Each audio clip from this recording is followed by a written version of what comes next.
Hi, I'm Brianna, and these are your bullet points.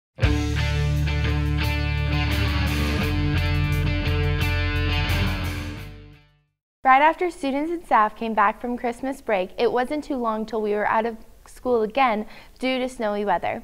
We were out of school the 8th, 12th, 16th, 17th, and 18th of January. Then in February we were out the 12th and the 20th due to slick roads, and on the 20th we were out due to flooding. While some students have loved these days off, most students, especially seniors who are now graduating sometime in late June, dislike it. As of right now, the last day of school is June 6th. When I asked a senior what he thought about graduating that late, he said, well, since I'm probably not even going to graduate because of the senior project, I really don't care. Over half of the senior class is failing their senior project, so no one is really caring that much. It's sad that all of this bad weather has led to a total of a 7-day off week, but hopefully all of this weather will clear up so that we don't have to push back school and the graduation day even more. Like I mentioned in my last story, after talking to a senior about graduation, he told me that over half of the senior class is failing their senior project. This year, the senior project was changed completely. The senior project used to be an in-depth PowerPoint presentation over a career or subject that you possibly want to go into after high school. It wasn't super easy, but it definitely wasn't as bad as the new senior project for this year. This year, they changed the senior project to creating a Google Sites page about your entire high school experience, including writing pieces from each class from freshman to senior year, as well as college visits, job shadows, and reflections over all of it. It was a lot more to do in a year, and with the little knowledge and complex Google Sites, seniors ultimately failed it, even though they think that they were reaching all their requirements. When I asked senior Ashley Siegel what she thought about the senior project, she said they were overcomplicated, overstressful, overwhelming, and overall just pointless because they didn't teach us any seniors about anything. Now to today's field report and Chargers in Charge. Ain't nobody got time for that.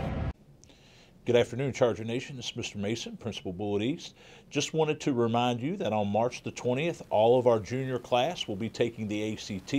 We hope that you're taking that very serious. Don't forget, our sophomore and freshmen will be taking the CERT test as well on that day. And then that afternoon, we will be doing the civics assessment test across the board for all 3 grades. So don't forget that. Also, juniors, it would be a great idea to go ahead and log on. The window has been open. The window of opportunity to review on CERT has been open and will remain open until we take the ACT. So if you want to get on there and review, that would be wonderful. And we want to wish everybody good luck on all of our tests this spring. We know you'll do a great job. Thank you. I'm Lexi, and this is your Red Zone Sports Report.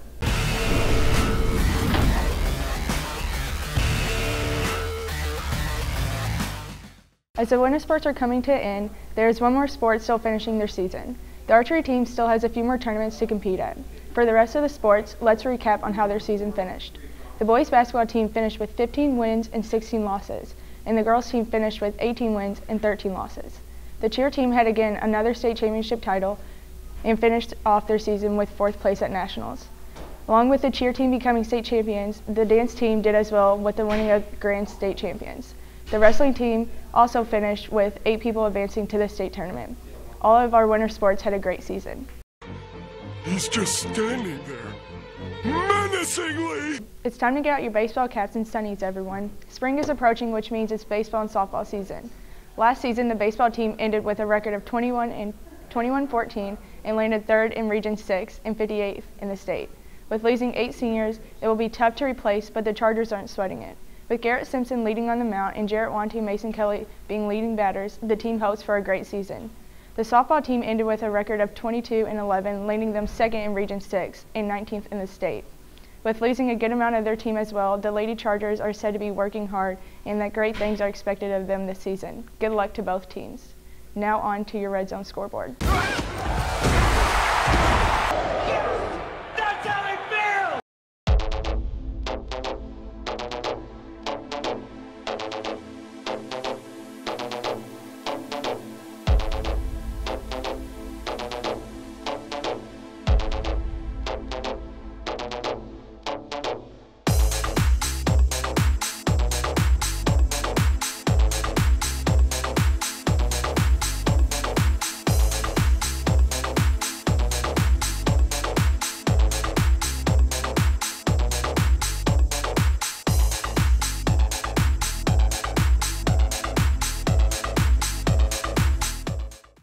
Hi, I'm Austin, and welcome to Electoral Dysfunction.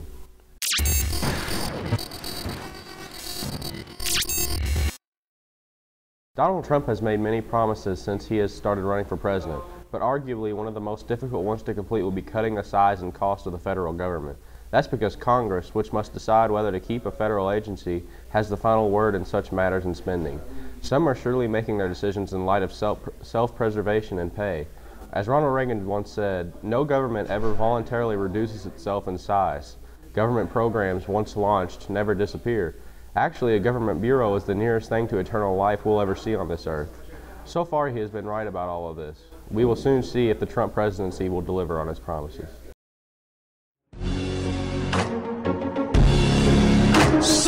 For Senate Democrats, voting against the Republican tax cuts that President Donald Trump signed into law wasn't opposition enough. They now have a plan to reverse some of the tax breaks for corporations and the wealthiest Americans and put the money toward a $1 trillion infrastructure package. Since the Republicans hold the majority in Congress, the proposal that was given Wednesday was more campaign-themed than an actual legislative agenda. While Congress decides our taxes, we are here waiting to see what just happens with all of this, and hopefully it involves less taxes. And now to Andrew with Becn.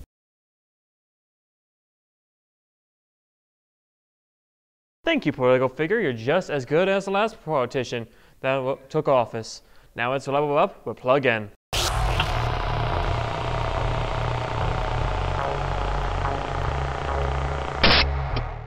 Prepare for an uprising, my friends, for the kaiju are back in Pacific Rim Uprising.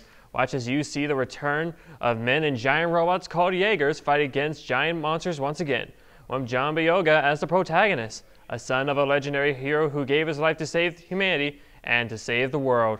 Too bad that leaves his son ending up in the criminal underworld and abandoning his giant robot training.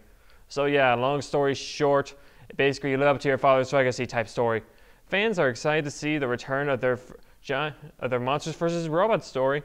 In fact, one fan has said, quote, "I'm really looking forward to this new movie. The kaiju look awesome and the Jaegers look fierce. It's been 5 years since the last movie, and this new one looks very great, and it's going to be an action-packed thriller.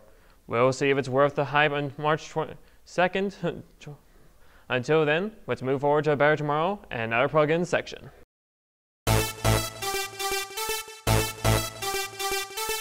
People don't forget, nothing is forgiven. Coming October 26, 2018, it's time to settle up for Red Dead Redemption 2. For those who aren't familiar with this product, you play as a cowboy with a past he wishes to put behind him as he faces a world full of bandits, crooked cops, and Native Americans vying for their home. For fans of the series, we'll be happy to continue their journey in the Wild West with new characters to capture that pure Wild West story. In fact, one said, quote, "I can't wait for Red Dead Redemption 2 and I can't wait to play its campaign, for it's bound to be just as good as the last one or even better." Well, let's saddle up and head back to the studio. I'm Brianna. I'm Lexi. I'm Austin. And I'm Andrew, and we'll see you again next time on your favorite Charger channel.